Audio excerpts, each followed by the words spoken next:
Gwarn ydw i. Dwi'n un o aelodau pwyllgor Clwb Pêl-droed Pwllheli a hefyd yn un o gyfarwyddwyr Hwb Heli fan hyn sydd wedi leoli o fewn Clwb Pêl-droed. Mae hon wedi bod yn brosiect sydd wedi cychwyn blynyddoedd lawer yn ôl, ond sydd bellach wedi golygu bod ni hefo cartra i'n Clwb Pêl-droed, ond hefyd efo calon i'n cymuned yma yn Pwllheli. Da ni'n credu'n gryr mewn pŵar pêl-droed i dynnu pobl at ei gilydd, a da ni'n gobeithio bod y lle yma yn mynd i ffynnu o wrth i'r blynyddoedd fynd ymlaen, fel canolbwynt i'n cymuned ni yn Pwllheli yma. Lle mae hon yn brosiect anferthol mewn gwirionedd, achos chydig blynyddoedd yn ôl, doedd yna ddim clwb yma o gwbl. Mi ydyn ni wedi cael grantiau ac arian o nifer o ffynonellau gwahanol er mwyn galluogi ni i roed yr adeilad yma at ei gilydd ar ei draed. Ond mae'r grant penodol da ni wedi cael gyn Menter Môn wedi galluogi ni gael rhywun yma i helpu ni i fod yn gwneud y gwaith gweinyddol, rhoi pethau at ei gilydd o ran gwefannau cymdeithasol ni, helpu ni drefnu digwyddiadau, i gael godi ymwybyddiaeth yn lleol o fodolaeth y lle ac i gael mwy a mwy o bobl i ymweld a bod yn rhan o'r adnodd ffantastig yma sydd ar gael i bobl Pwllheli.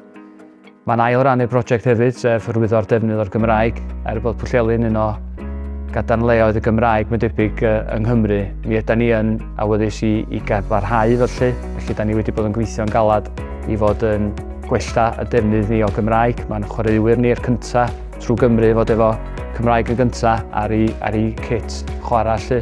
Mi ydyn ni wedi trefnu gwersi Cymraeg i'n chwaraewyr ac i'n hyfforddwyr fel bod nhw'n hyderus i ddefnyddio geiriau Cymraeg. Nid yn unig tu allan i'r cae ond ar y cae hefyd. Mi ydyn ni hefyd wedi gweithio ar brosiect i fod yn edrych ar hanes y clwb yma a i fod yn ei dystiolaethu fo ar waliau y clwb fel bod pobl i'r blynyddoedd y fu'n gallu gweld y gysylltiad efo'r clwb ar y Gymraeg dros y blynyddoedd. Mae be mae Menter Môn wedi rhoi i ni ydy bod yna rhywun ar gael i ni. Da ni'n gallu gofyn cwestiwn, da ni'n gallu gofyn e-bost, da ni'n gallu codi'r ffôn a mae yna rhywun wastad yna sydd efo atab. Maen nhw'n glen iawn, dyn nhw ddim yn feirniadol, maen nhw'n dod drosodd fel pobl sy'n deall yn sefyllfa ni fel gwirfoddolwyr, cydymdeimlo efo ni. A da ni wedi gallu llwyddo i weithio yn arbennig o dda efo Menter Môn trwy gydol y cynllun yma. A gobeithio fydd yna sawl cynllun arall efo ni gallu cydweithio efo Menter Môn i'r dyfodol.